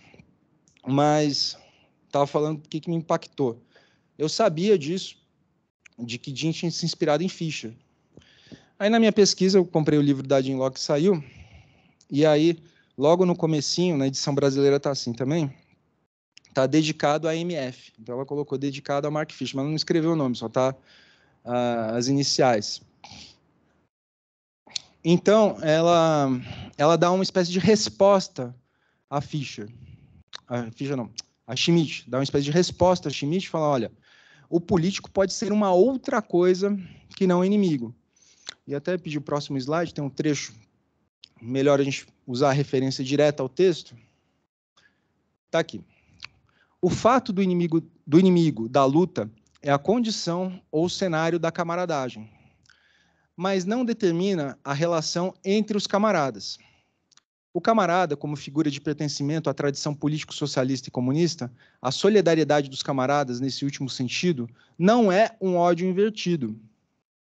Uma relação política, mas que não é a mesma que aquela existente entre amigo e inimigo. Uma relação que Schmitt apresenta como sendo uma relação estatal e absoluta e exclusiva. Em vez disso, existe um espaço de possibilidade. Qualquer um pode ser um camarada, mas nem todo mundo. Há um espaço de não pertencimento. O fato de você não ser um camarada não significa que você seja necessariamente um inimigo. A relação entre camaradas é mediada pela fidelidade a uma verdade. As práticas de camaradagem materializam essa fidelidade, construindo assim sua verdade no mundo. E aí sim eu quero retomar a Hannah Arendt, quando ela falou do conceito de verdade, como essencial para uma vida ativa, como essencial à ação política. Para que haja um ambiente em que possa ser articulada a verdade, para que alguém possa falar a verdade sem ter receio de sofrer uma represália, eu preciso de o quê? De uma câmara. Então, a ideia de câmara me parece muito vinculada a uma ideia de solidariedade. Hoje eu disse aqui que o Carl Schmitt é um pensador que tem que ser tomado em doses homeopáticas, e às vezes até mesmo refutado. Eu fiquei estudando nas últimas semanas o pensamento de Schmitt, e fiquei pensando, mano, o cara fala tanto de inimigo, né? É uma coisa meio ruim, né? E aí eu pensei de um cara que faleceu faz pouco tempo, um pensador popular, digamos assim, que muitos e muitas vão se lembrar, pessoa que faz muita falta, um amigo, e é alguém que discutia a amizade e coisas simples da vida.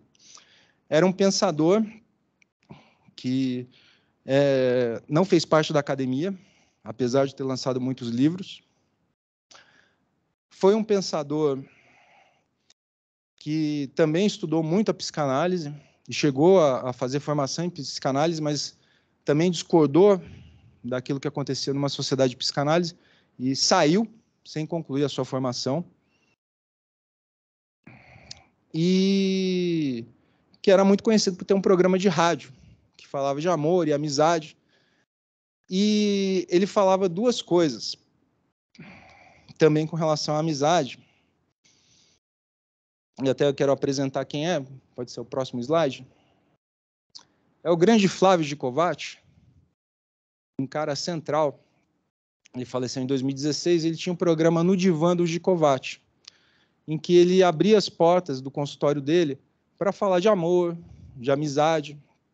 Então ele falava o seguinte: a amizade corresponde a um prazer positivo, é a relação mais madura que existe. Não pressupõe uma sensação de incompletude. É uma relação que não é excludente. É uma relação desinteressada e fluida. Há uma lealdade e uma confiança. Então, Flávio, né, que trazia Hegel, trazia Epicuro, trazia Aristóteles para o nosso dia a dia, ele também mencionava um outro pensador chamado Elias Canetti, que é também um pensador que em algum ponto a gente pode ter alguma ressalva, mas que tinha uma coisa central. O Elias Canetti, ele e o Flávio também, o Flávio tem a tese dele do generoso, do egoísta, né? Que é uma espécie de dialética hegeliana aplicada para o nosso dia a dia, mas ele tratava do Elias Canetti, e o Elias Canetti falava assim: tem dois tipos de personalidade no mundo, tem dois tipos de pessoa. Aquela que passa o aguilhão para frente e aquela que não passa. O aguilhão é o ferrão, ou seja, muitas vezes uma pessoa sofre uma violência. Vou tentar imaginar um trote radical numa faculdade, um trote para muito além da brincadeira. Nos outros anos, conforme a estrutura psíquica da pessoa, às vezes, lógica, foi influenciada pelo ambiente, mas para Canetti, uma pessoa que não passa o aguilhão é aquela: olha, eu sofri tanto isso que eu não quero que ninguém sofra mais. Já quem repassa o aguilhão, eu sofri, agora você vai sofrer também, e é um jeito também de eu me livrar desse mal. Então, se nós pegarmos a política pelo lado do inimigo, nós estamos reforçando a passagem do aguilhão. Agora, se nós pegarmos a política pelo lado da camaradagem, nós estamos pensando em não passar o aguilhão. Eu sofri e, por conta disso, por ser ruim, não vou deixar mais ninguém sofrer. Tá certo? Obrigado.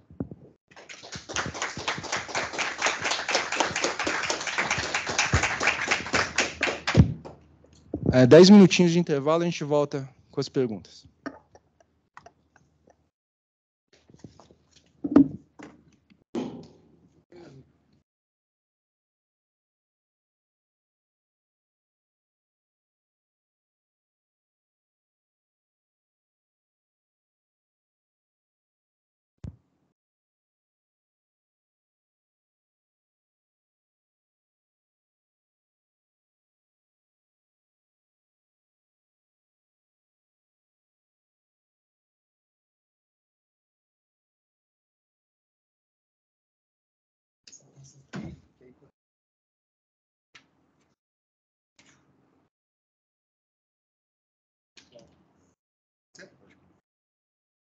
vocês de passagem. Depois posso abrir aqui. Vou começar? Já voltou? Então, vamos retomar agora a segunda parte, que é das perguntas. O professor Antônio já tem uma série de perguntas que foram encaminhadas pelo público presencial. Eu vou, daqui a pouco, passar as perguntas que foram encaminhadas pelo público à distância. O professor já pode, então, aglutinar as perguntas e respondê-las, por favor. Temos 3 perguntas do público presencial. A primeira pergunta é do Tiago, sobre Eichmann em Jerusalém. A pergunta é: os julgamentos evidenciaram uma tragédia produzida pela força da lei? Cumprir a lei, essa foi a defesa utilizada pelos nazistas? Esse acontecimento invalida o pensamento de Kelsen e a teoria pura do direito? Essa eu acho uma pergunta mais, digamos, mais intensa. Eu vou, por hora, responder essa pergunta do Tiago, que é muito interessante. Tiago, quem que é? Oi, Tiago, obrigado. Eu vi aqui que você faz uma referência à força da lei, não sei se você está falando do texto do Derrida, é isso também que você está falando? Mas, então, a indagação é a seguinte: os julgamentos evidenciaram uma tragédia produzida pela força da lei? Cumprir a lei, essa foi a defesa utilizada pelos nazistas? Esse acontecimento invalida o pensamento de Kelsen e a teoria pura do direito? Então, a primeira coisa que acho interessante a gente pontuar é que durante o regime nazista continuou em vigor a Constituição de Weimar. Então, quer dizer, do ponto de vista normativo, o ordenamento jurídico da Alemanha nazista permaneceu como sendo o mesmo o ordenamento jurídico do ponto de vista democrático. Então, aqui no caso, há uma espécie de uma extrapolação da própria noção de lei. E porque, assim, para Schmitt, lei é uma coisa, e você falou de Hans Kelsen, né? Para Hans Kelsen, lei é uma outra coisa. Então, Hans Kelsen, ele toma o fenômeno jurídico do ponto de vista positivista ou liberal, ou seja, direito é norma, direito é só aquilo que está posto. Ele está num segundo caminho do pensamento filosófico, que é o caminho não positivista. É um caminho que se preocupa com as questões relacionadas à força, ao poder. Então, o Schmitt ele já fala, olha, soberano é quem tem o poder de decretar o estado de exceção. E a própria norma sobre a qual todo o nazismo se estruturou é justamente uma norma de exceção que existia na Constituição de Weimar.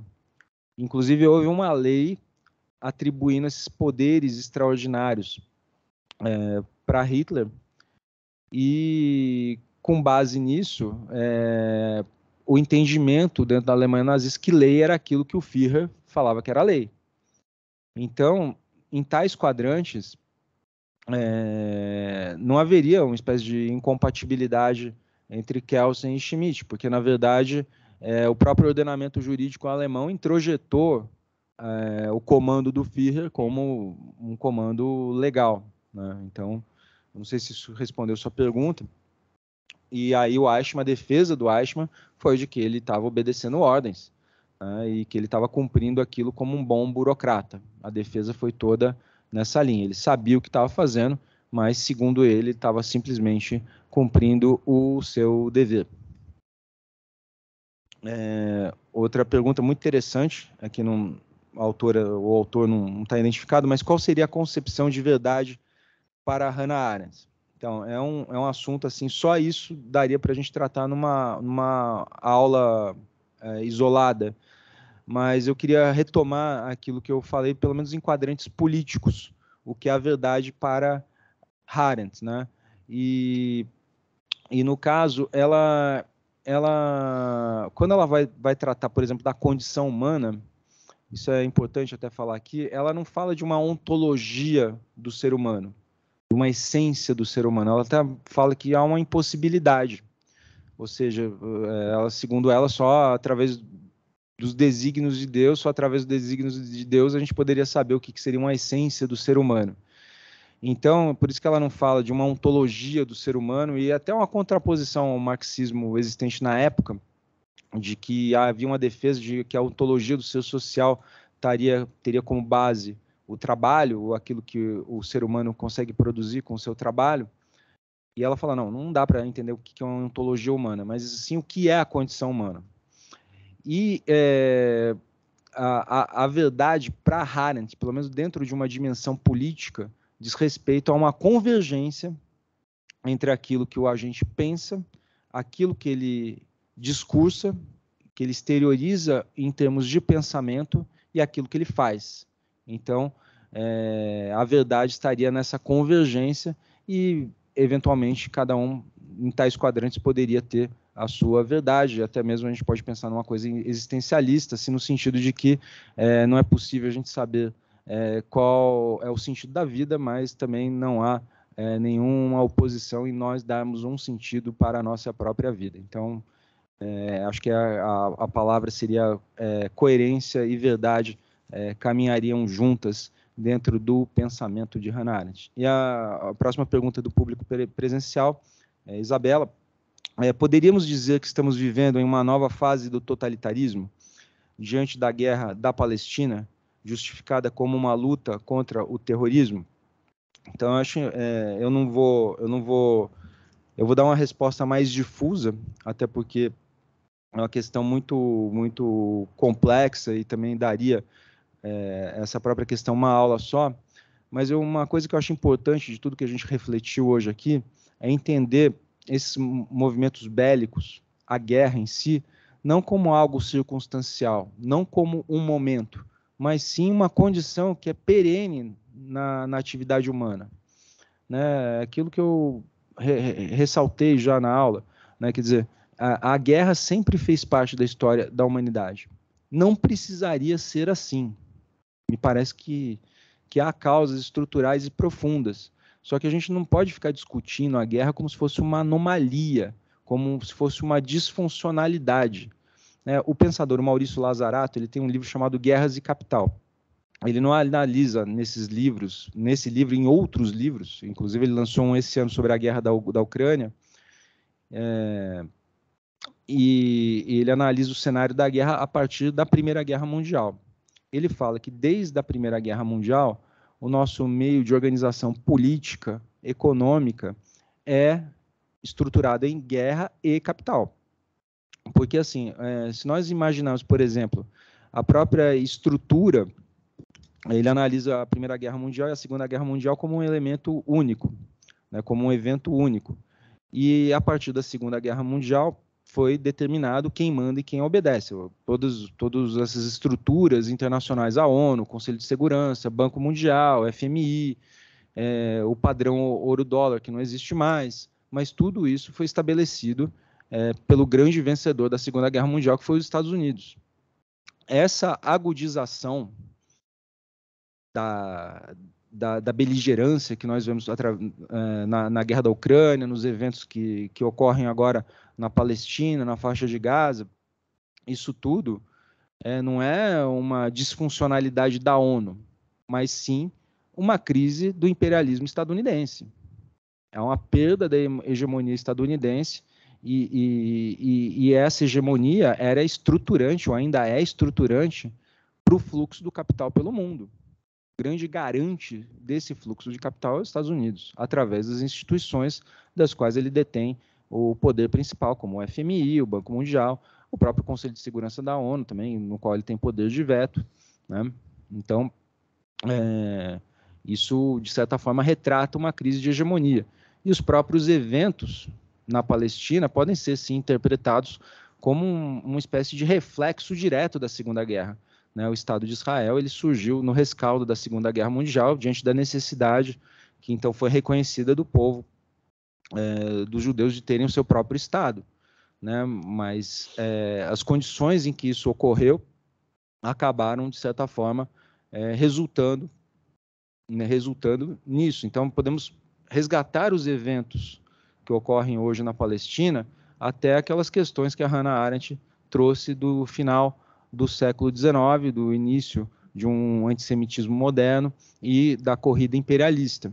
Então, a gente temos que analisar o problema de forma profunda. Lógico, tem soluções que nós podemos tentar dar momentâneas, mas se nós não discutirmos abertamente, com verdade, as causas estruturais, esses fenômenos, esses eventos vão continuar ocorrendo.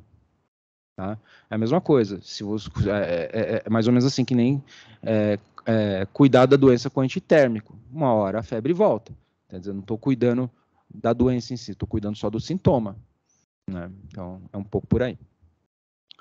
Então, vamos iniciar aqui as perguntas do público à distância. A primeira é do Diego Preto. Ele diz: prezado, bom dia, parabéns pela palestra e pela estruturação do curso. A pergunta agora, em relação a Carl Schmitt, qual foi, de fato, o envolvimento dele com o nazismo? Houve aprovação por parte dele em relação ao regime ou se utilizaram dele e do seu nome para positivar o regime? Me parece que nas biografias que eu pude ler do Schmitt, nos próprios escritos originários, foi uma opção dele, né? Ele efetivamente, a discussão não é se ele foi aproveitado pelo regime, efetivamente boa parte das ideias dele respaldaram o regime, mas não só. Ele se quis fazer, a dúvida é se por uma convicção teórica ou se por um oportunismo, ele quis se fazer um membro, e efetivamente ele se filiou ao Partido Nazista, uma opção dele. Ele queria fazer carreira e foi impedido por forças políticas opositoras a ele dentro do próprio regime nazista. Então, na verdade, me parece que é uma posição na qual ele se inseriu voluntariamente. Muito bem, agora pergunta do Daniel Assis. Bom dia, professor. Dentro da filosofia política de Carl Schmitt, a guerra é um fator de grande relevância para compreender as dinâmicas sociais, levando à conclusão de que é um instrumento para promover avanços no campo econômico, no sentimento de nação e na estruturação do Estado, como se fosse algo inerente à essência do Estado. É possível concluir que se utiliza da exclusão de uma possível guerra justa para justificar esta essência belicosa? Ou realmente seria apontar uma imoralidade em dizer que há justiça na guerra, pois a guerra é responsável pelos atos mais injustos? Poderia comentar também sobre o lançamento da sua obra, que o professor Mascaro apresentou? Então, acho que é pertinente fazer eventual relação também com o tema, né? E que acho que também se associa às suas pesquisas agora para o doutorado. Bom, com relação à questão da guerra justa, para Schmitt, não há que se discutir, é o oposto de Hannah Arendt. Né? Hannah Arendt fala, não, a gente só pode discutir guerra para identificar o que seria uma guerra justa. O Schmitt pensa o oposto, não há que se discutir guerra justa. A justiça da guerra seria definida por um caráter, digamos, instrumental. Né? E aí Schmitt analisa a guerra em diferentes tempos históricos. Então, a guerra, no contexto europeu, por exemplo, do século XVIII, XIX, não haveria uma guerra propriamente injusta. A guerra justa, qualquer Estado, o Estado, o próprio conceito de Estado pressupõe a prerrogativa de se declarar a guerra.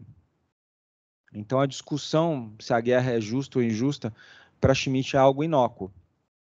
Então, na verdade, precisa identificar quem seria o inimigo justo, digamos assim, e aí sim haveria normas da guerra, né, o direito durante a guerra, né, que deveriam ser, na visão de Schmitt, observadas, isso naquele contexto do antigo nomos da Terra. No tempo atual, no pós-Segunda Guerra Mundial, Schmitt já entende que isso já seria impossível, que a guerra tenderia a uma espécie de inimizade absoluta. E aí haveria uma tendência de surgirem inimigos existenciais. Né? Então, mas respondendo à pergunta, para Schmitt a discussão é inócua ou até mesmo indevida discutir o que seria uma guerra justa. Se há Estado, o Estado tem o direito de declarar a guerra e o direito de decidir sobre a morte dos seus próprios cidadãos, exigindo que eles coloquem sua vida à disposição do Estado. Com relação a esse entrelaçamento, da pesquisa, né, sobre o Mark Fisher e a pesquisa sobre a guerra, né, pretendo tratar disso amanhã no seminário que está ocorrendo da Boitempo, tá na TV Boitempo, no quarto seminário da crítica do direito da subjetividade jurídica, mas basicamente a pesquisa relativa ao Mark Fisher, ela termina com o momento da guerra também. Eu falei que o Fischer desenvolveu aquele conceito do realismo capitalista, de que é mais fácil imaginar o mundo do que o fim do capitalismo, mas no final de sua vida, o conceito de realismo capitalista surge como um rebaixamento da consciência, ou seja, as pessoas simplesmente não pensam num outro modo de produção e de organização política para além do capitalismo, e esse rebaixamento da consciência, segundo Fischer, pode ser determinado, e como foi determinado nos países centrais através, principalmente, de um discurso ideológico, às vezes acompanhado de movimentos violentos. O Fischer dá um exemplo da greve dos mineiros no Reino Unido, que foi uma greve que durou 2 anos, no início dos anos 80, na época que a Margaret Thatcher era a primeira-ministra, e os mineiros foram derrotados nessa greve, e os campos, enfim, de carvão, a maioria deles foi fechado, muitos perderam seus empregos, mas para Fischer haveria essa dimensão ideológica preponderante do realismo capitalista nos países centrais, mas nos países do sul global haveria uma dimensão violenta do realismo capitalista que seria instaurado através de atos de força.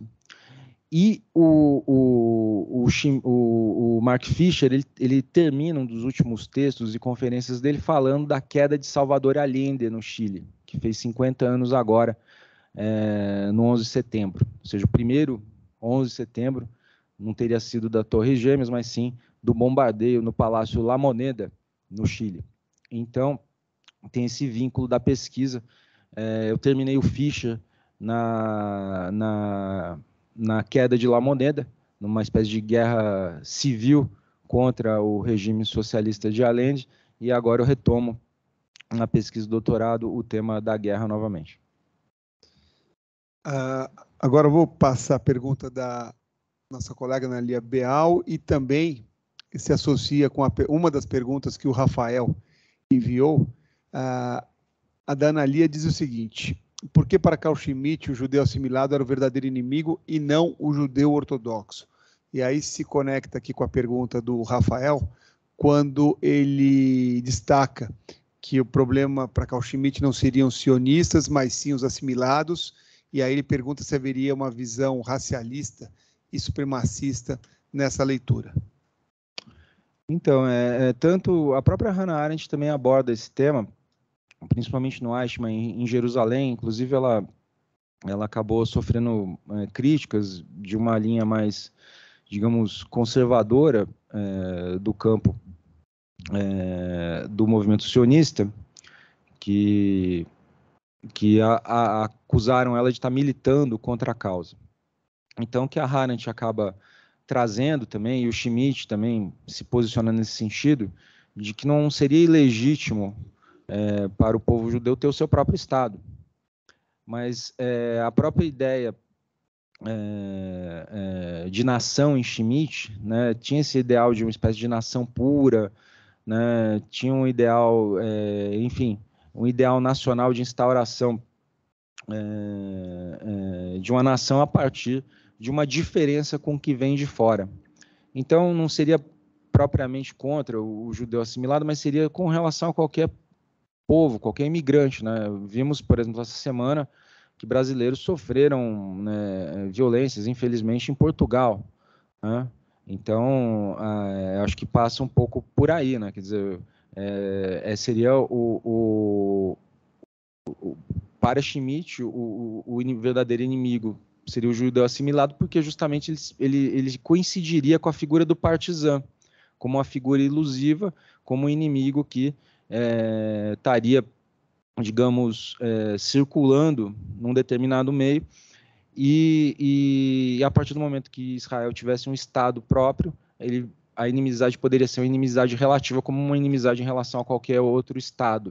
Então, a ideia de Schmitt tem relação com essa ideia de pureza e com essa relação de aversão com aquilo que vem de fora, e a teoria de Schmitt, infelizmente, acaba servindo também de motor para muito desses regimes, digamos, totalitários e para os novos fascismos também. Bom, são muitas as perguntas, vou passar depois ao professor Antônio, para que ele possa verificar. Eu vou fazer só mais uma aqui para não passar, não deixar de fazer o registro da participação do Leandro Costa. Vou selecionar uma aqui que acho que se encaixa dentro do nosso tempo, que é um tempo exíguo para encerrarmos a aula de hoje, que ele pergunta sobre o direito penal do inimigo, se ele teria uma influência das ideias de Carl Schmitt. A ideia de direito penal do inimigo, ela se insere também como um desdobramento da linha schmittiana, no sentido de que haveria um ordenamento, entre aspas, para quem fosse amigo, e haveria um outro ordenamento e um outro sistema penal para o inimigo, né? O que se aproxima também à própria ideia de partisan, né? Quer dizer, com relação, por exemplo, quando você tem um ato de guerra praticado por um exército regular, automaticamente surgem uma série de normas, de regulamentos que devem ser observados, de normas internacionais. O partisan acaba sendo desqualificado até mesmo como ser humano.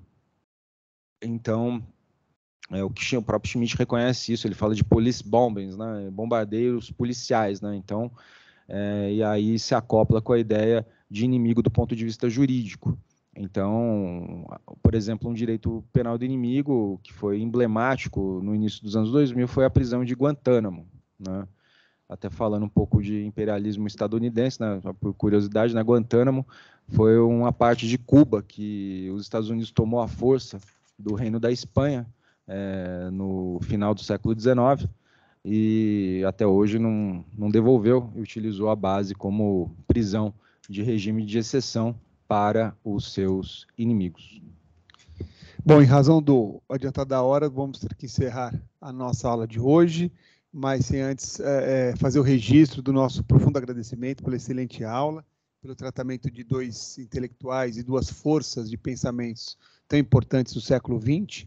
Agradecer a participação de todos, muitas perguntas mais aqui ainda que foram encaminhadas e serão repassadas ao professor Antônio para que ele possa, na medida do possível, responder, repassar aqui para os alunos, tá bom? Obrigado a todos convidados para sexta-feira, que é a nossa sétima e última aula do curso. Até mais.